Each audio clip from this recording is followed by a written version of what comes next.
Hello folks, in this video we're going to look at how to trigger sounds based on an object's rotation. So we're going to start first, we're going to create a custom event.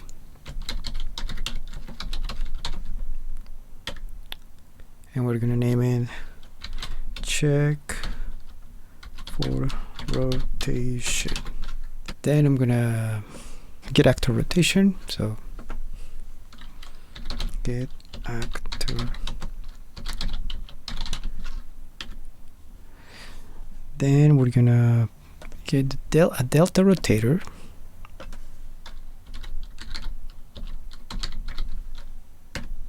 Right. And so what's gonna happen is we're gonna get the rotation of the drone, and the delta rotator is gonna and the three angles from that rotation, and then we're going to compare those angles in the A version with the B, which is going to be an angle we're going to capture later in the scripts. Then get a break rotator, and this is just because we want to separate different angles. And in particular, in this case, I'm not doing a roll, I'm just doing pitch and yaw. So then we're going to get delta seconds.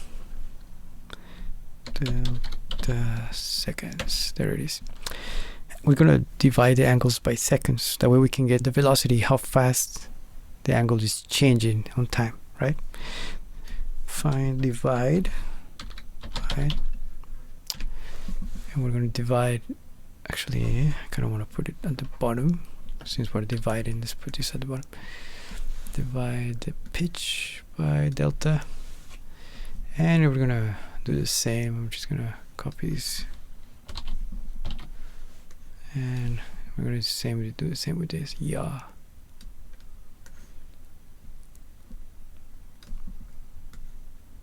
Okay. So now once we get these two values, we're gonna promote the variables so we can store it. So this one is I'm gonna call the first one delta pitch, delta yaw. Sorry, I have a new keyboard. Yaw 2. Okay.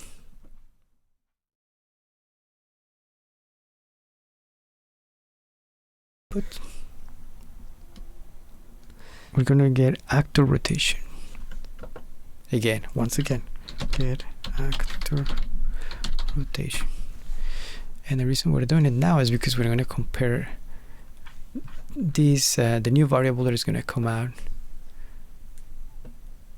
at that point, like in that delta time, you know. So we're gonna promote variable of this, and it's gonna be, let's call this new location.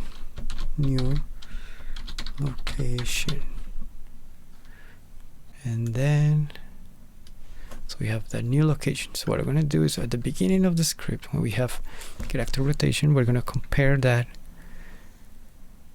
with our new location. So we're tracking the original location with the new location.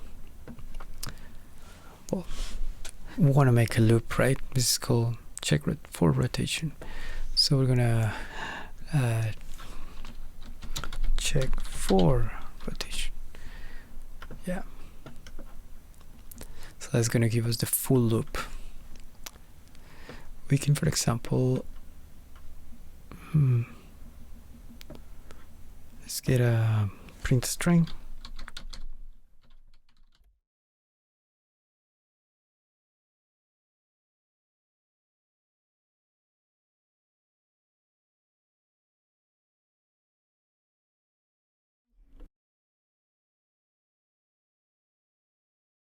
We're gonna get those variables that we had earlier. We're gonna get the delta pitch. We're gonna get the delta yaw too, right? Now, what we do is we're gonna check if they are. We're gonna. Oh, okay, sorry. If they are equal to 0.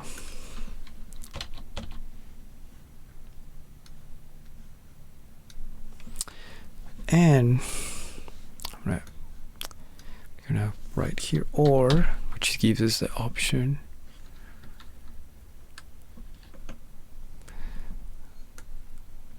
Sorry. Okay, or. And then like this is, we can create a branch here. Now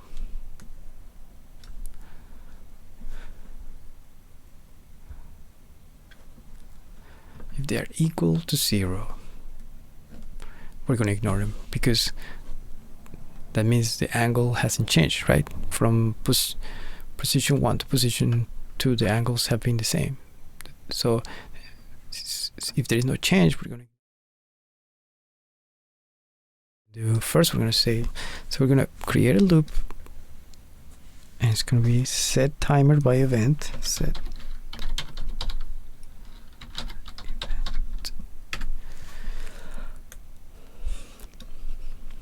and then I'm going to call here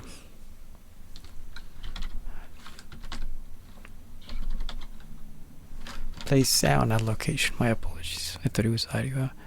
And then here we're gonna get actor location.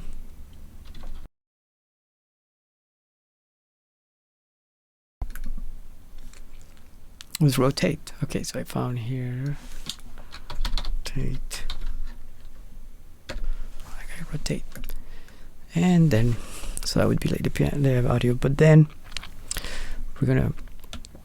we're setting a timer by event. So time, and then so float. I'm gonna drag it over there because it's not a discrete. It's gonna be changing throughout, so we don't want to restrict it to something we write down, right? And then the last thing we're gonna do. So if the sound, if it's true that it's equal to 0,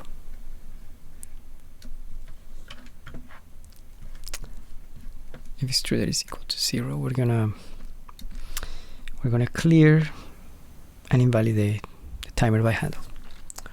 Clear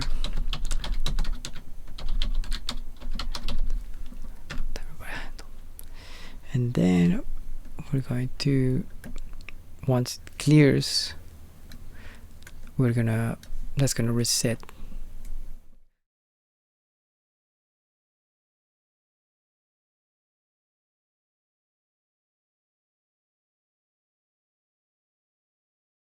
Much neater. Okay. But we're gonna return a value from the timer so we can connect these two guys together. All right.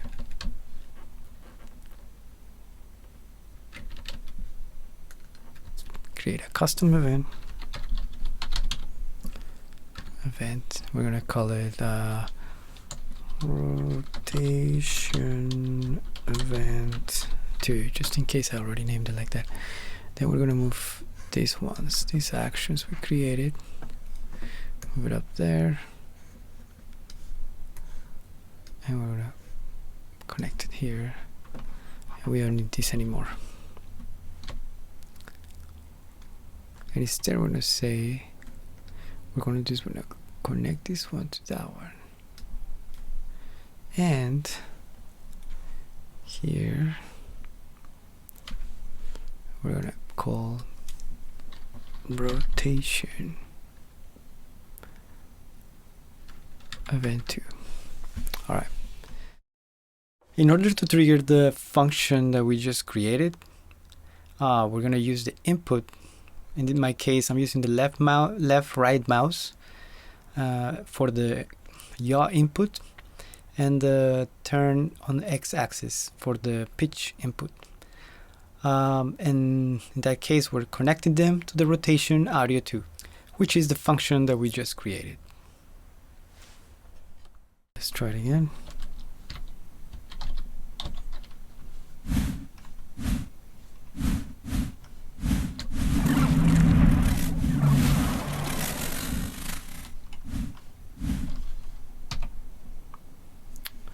All right, I hope this was helpful, and also if you have any recommendations or ideas, better ways to do it, I'd love to hear from you. Okay, thank you. Bye bye.